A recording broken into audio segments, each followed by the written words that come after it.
Sleep Centre technician, Lizzie Hill, prepares George for the tests.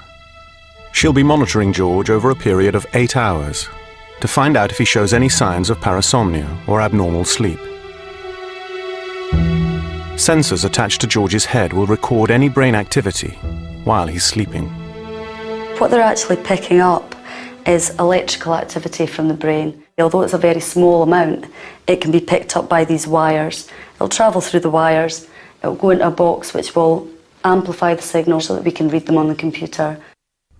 Body sensors will record George's heartbeat, breathing, and limb movements. George is now wearing 19 sensors on every part of his body.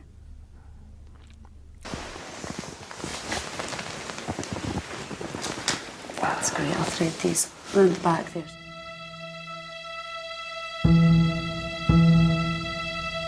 It's time for George to settle down and sleep. Lizzie will monitor his brainwaves for any strange happenings during the night. Right, so that's 5 minutes in and he's already asleep. You can see that the waves here have started to slow down. So it looks like he's settled in asleep already, and that's only 5 minutes. So a good start, a good start. There's still this little voice inside that keeps on asking, what if? What if everything comes back inconclusive? What then? Those are the questions that I'm trying not to answer now, because I don't know the answer, and I don't really think I want to know.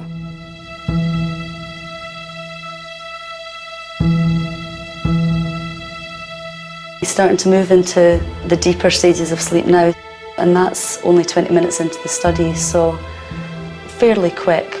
You can see here there's much slower, bigger waves, which is where it gets the name slow wave sleep from.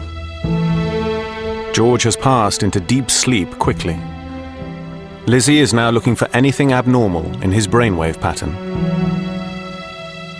We're still seeing these slow waves here, nice slow waves. No leg movements and very regular breathing. Suddenly something happens. George appears to have woken up. Ah, there we go. So this is an arousal. This is exactly the sort of thing that we're looking for. You can see quite clearly there that you've got these big slow waves. The waves become faster, darker, and this rise in muscle tone as well. And then that's him back off to sleep. So that's a sort of about 15 seconds worth of the brain waking up, then going back to sleep.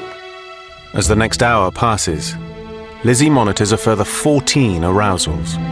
And here you can see there's a change, and this looks like a bigger awakening. And you can see he's moving about slightly.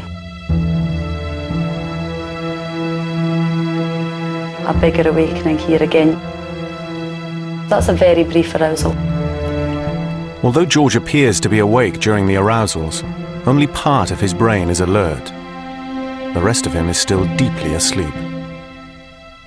It's now 4 in the morning. Lizzie is halfway through the 8-hour session. She's intrigued to know what sleep patterns will emerge as George enters the next phase of the night. Sexomnia is a new phenomenon.